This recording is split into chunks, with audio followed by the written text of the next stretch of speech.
Now this is the time we're going to talk all about copper peptides because copper peptides are stunning, especially when it comes to anti-aging ingredients. And what I like about most copper peptides is they usually have a blended formulation. So you not only get the copper, which is an absorbed one. So this is the type of peptide that absorbs into the skin, and it helps with rejuvenating the skin. It helps with wound healing, anti-inflammatory. It's fantastic for people with rosacea skin, sensitive skin. Copper is sensational, and again, it does help to stimulate the collagen growth as well. So that's why you will see copper peptides, but it has its limitations. It depends on how it's formulated and how it's used. And I hate to say this, but I will be very clear. The cheaper versions are the cheaper versions of the actual copper, and that limits the way it can be used in your skincare routine.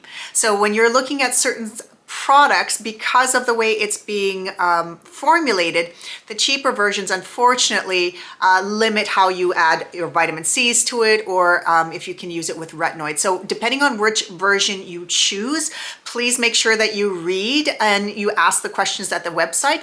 I have put copper safe peptides on my actual Shop My Shelf specifically for this, so that way you know you can use it both day and night, and that you can use them with other versions of vitamin C. I'll tell you about the vitamin C's in just a minute, but this is a really exciting kind of conversation when it comes to using copper peptides and how well they work. So the most common version of copper peptide, and of course the higher end one, will be this one. It's called the GKH-CU,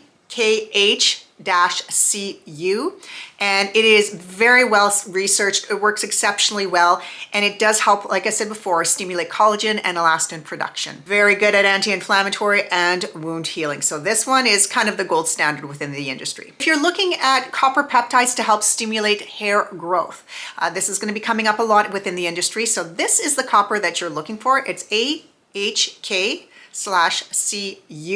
and it is a synthetic analog, according to my research here, to the gold standard of the other version we talked about. Now, there's also some of the other versions out there, often used in topical formulations. It's kind of like an amino acid when it comes to copper. Not as well researched, not as solid when it comes to skincare routines, and the other version would be some sort of proprietary blend. This is something that you'll see. It's called copper tripeptide 1, which is also another name for GHK-CU. So that's another version that you can use, or biopeptides with copper ions for a target delivery system. So those are the ones that you will see that are usually from proprietary blends as well. So this is what you have. You have your GHK-CU, which is your anti-aging and your healing. This is kind of the gold standard. You have your AHK-CU, which is used for hair growth and stimulating of the skin renewal. And then you have your proprietary complexes, which are usually in some or more of the high-end products. Now, when it comes to copper peptides, I will say the encapsulated versions are what's going to give you the best bang for your buck. The reason being is because they are encapsulated. They're going to be a slow release. They usually, when they're encapsulated, they can absorb even really nice and deep into the skin.